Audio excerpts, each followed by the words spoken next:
Épisode 2. L'agroforesterie. Prenant source dans l'agroécologie, l'agriculture biologique ou même le biomimétisme, la permaculture se caractérise surtout par la volonté de créer un écosystème pérenne, durable et profitable. Il existe un grand nombre de techniques de permaculture différentes, dont fait partie l'agroforesterie, qui est celle qui nous intéresse particulièrement. L'agroforesterie consiste à imiter dans une parcelle agricole le fonctionnement de la forêt et de l'écosystème forestier. Ainsi, sur une même parcelle, nous retrouverons bien évidemment les plantes cultivées, mais aussi des arbres fruitiers ou non. Le développement d'une telle technique représente donc un enjeu de taille dans une région comme celle de l'Amazonie péruvienne. Perunidad a eu la chance de travailler 4 ans avec Envolver, une association française dont l'objectif principal était le développement de l'agroforesterie. Ces années de collaboration nous ont permis d'appréhender les enjeux liés au développement d'une telle technique agricole, autant du point de vue environnemental ou économique que social. Tout d'abord, environnemental. En effet, replanter des arbres sur les parcelles permet de préserver les espèces natives de la région qui sont habituellement absentes des cultures, comme le tornillo ou la caoba pour le Pérou. La présence d'arbres assure aussi un refuge pour la biodiversité locale, offrant un abri et une source d'alimentation aux multiples insectes, oiseaux et petits mammifères.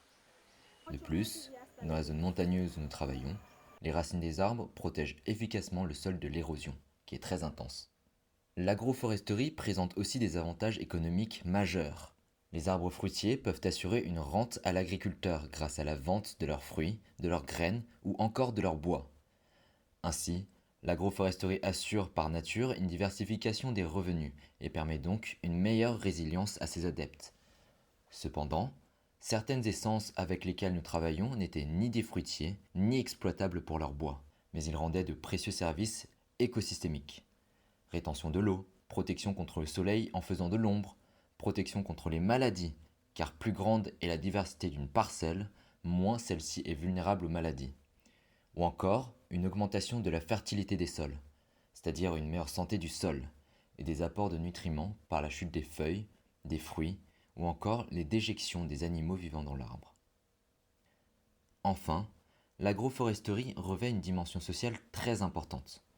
Ses impacts positifs, environnementaux et économiques sont d'autant meilleurs que cette pratique se fait à grande échelle. Ainsi, elle participe à l'émergence d'une conscience collective visant à augmenter la résilience de chacun ainsi qu'à mieux cohabiter avec le reste du vivant. De plus, l'immense diversité du vivant et des parcelles agricoles, de par les différents types de sols, leur exposition au soleil ou leur disponibilité en eau, rend impossible la généralisation des méthodes.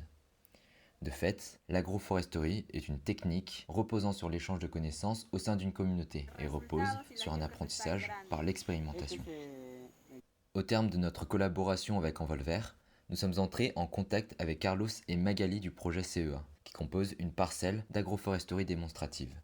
L'enjeu au Pérou est qu'une grande partie de la déforestation s'est faite par des agriculteurs pauvres qui ont migré depuis les Andes et ont transformé les zones boisées en zones cultivables pour subvenir à leurs besoins. En améliorant la situation économique des agriculteurs, en les aidant à développer une agriculture plus rentable et durable, notamment grâce à la permaculture et l'agroforesterie, il serait donc possible de stopper cette déforestation.